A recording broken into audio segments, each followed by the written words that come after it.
The disaster raising questions about bridges all across the low country and what features they have to make sure this doesn't happen here. SLED reports that Anthony DeLustro was the primary aggressor in the fight between him and 39-year-old Michael O'Neill, even at one point telling him he'd shoot him if he left the scene. You were accused of beating a suspect after a police chase. How do you defend your actions to voters?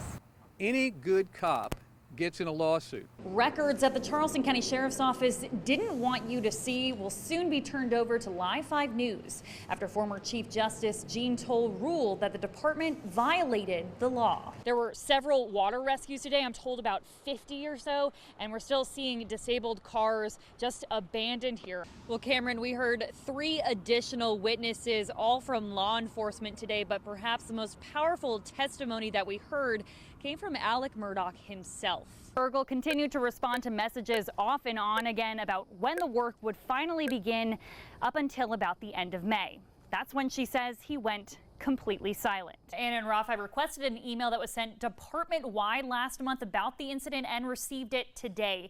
Captain Scott Eubanks with the Office of Professional Standards sent it on November 16th, detailing how the video of the incident had been shared by supervisors within the department with other supervisors and subordinates.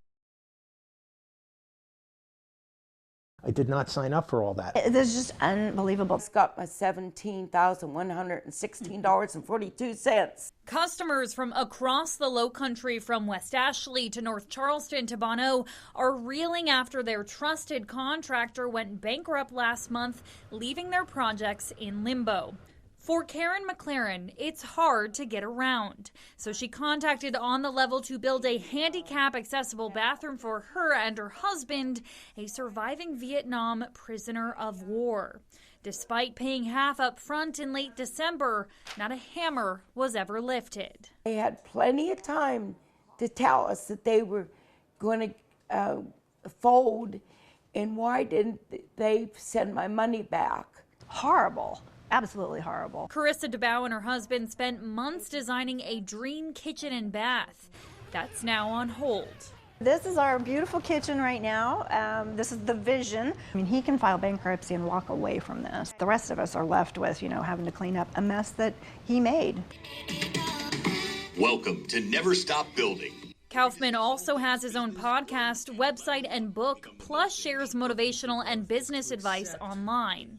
I built that from zero to the multi-million it is now. Last fall, he announced his wife, Amanda Kaufman, would take over the company when he took a job as a business coach in the upstate. My point being, I know what the I'm doing when it comes to managing and leading financial decisions. It doesn't seem like he has much concern for the people that really have been affected by this. He's messing with my God, and God will get him back. Edward Young, another customer, paid for a handicap-accessible bathroom, has a functioning one now, but it's not completely done. I'm really distraught over the possibility that this isn't finished. He's worried about having no warranty now and liens being placed on his home, as subcontractors with unpaid bills have done to other customers of the business.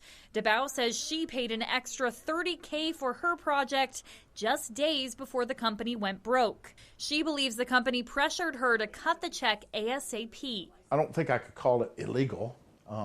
But it's certainly not correct, not the way our system is supposed to work. Kaufman, however, wasn't following the state's residential builder laws. He didn't have the right licenses for the work his company was doing, and his bond had expired in April 2022.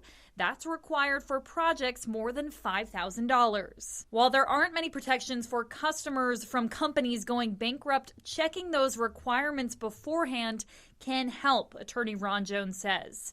He also says it could change how the bankruptcy case eventually goes. It could form the basis for a claim that the debt's not dischargeable. Jones says if this happens to you, step one is to hire an attorney, then file a claim for the money you're owed.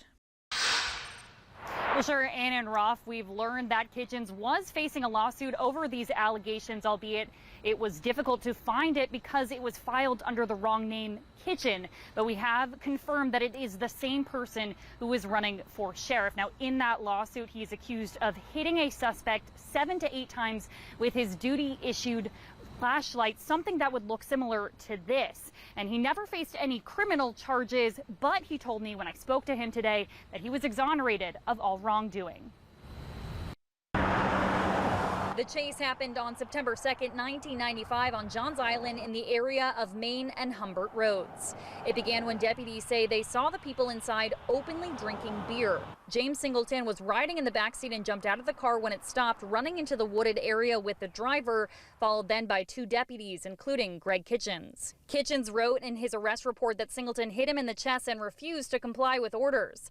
But according to the suit he faced 2 years later, Lieutenant Chevy Harris says he saw Kitchens repeatedly striking him, and before each strike he would scream, "Lay down," to Singleton, who was on his knees, quote, "not struggling." Harris was off duty at the time but in the area and also responded to the call.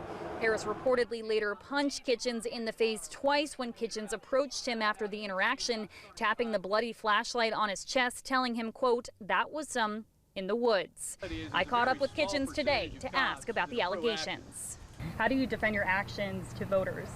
Any good cop gets in a lawsuit, okay? Law enforcement does involve a good bit of, unfortunate violence. Some people do not want to go to jail, and some things get blown out of proportion.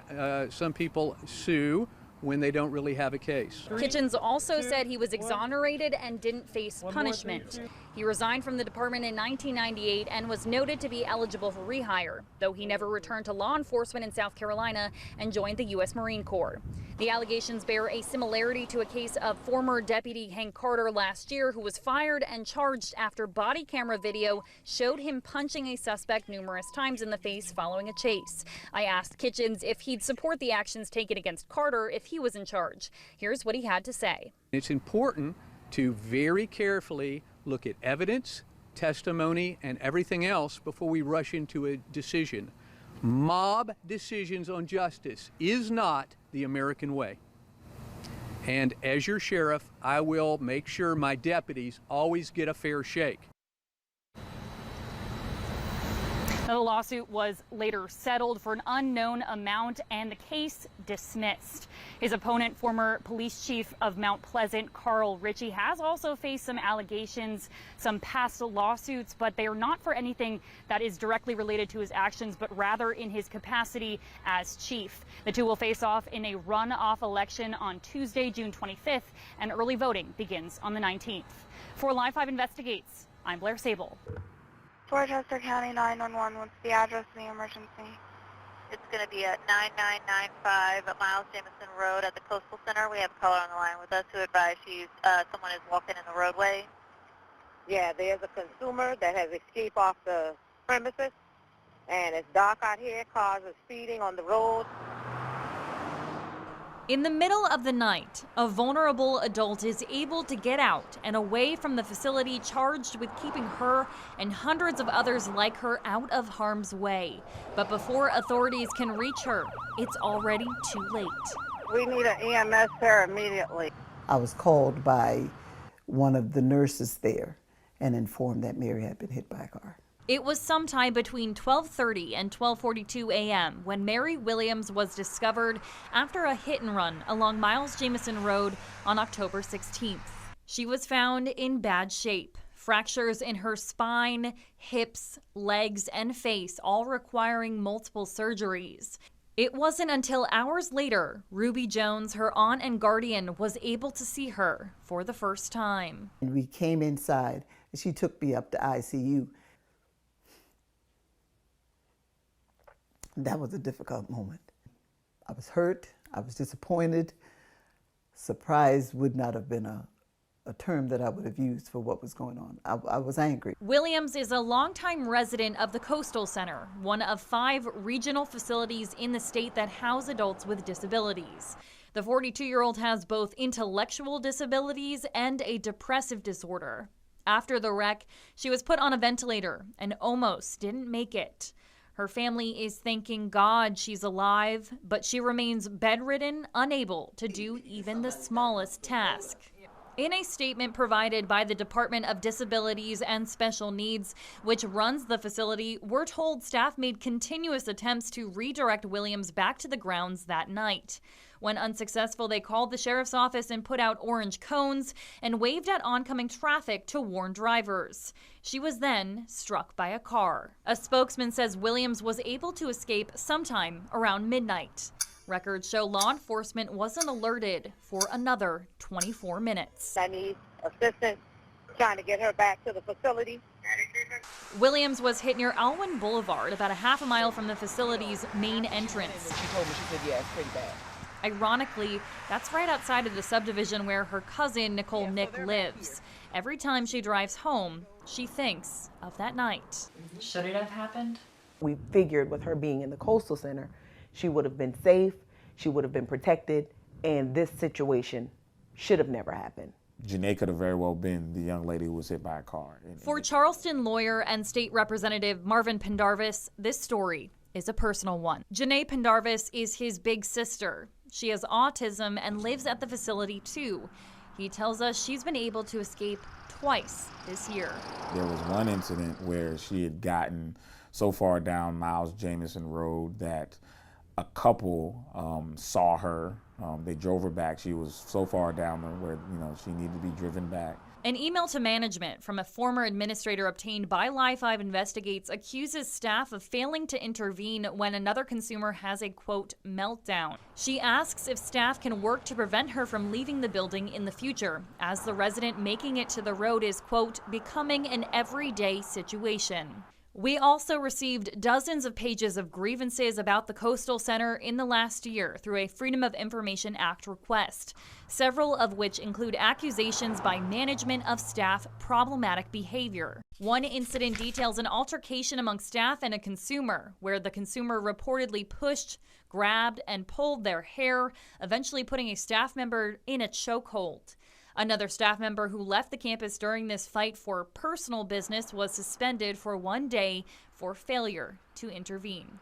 Another employee was suspended for failure to report an allegation of abuse for an unknown incident. They were also given a 1-day suspension. My mom has expressed these same concerns time and time and time again. We always talk about that they seem to be understaffed.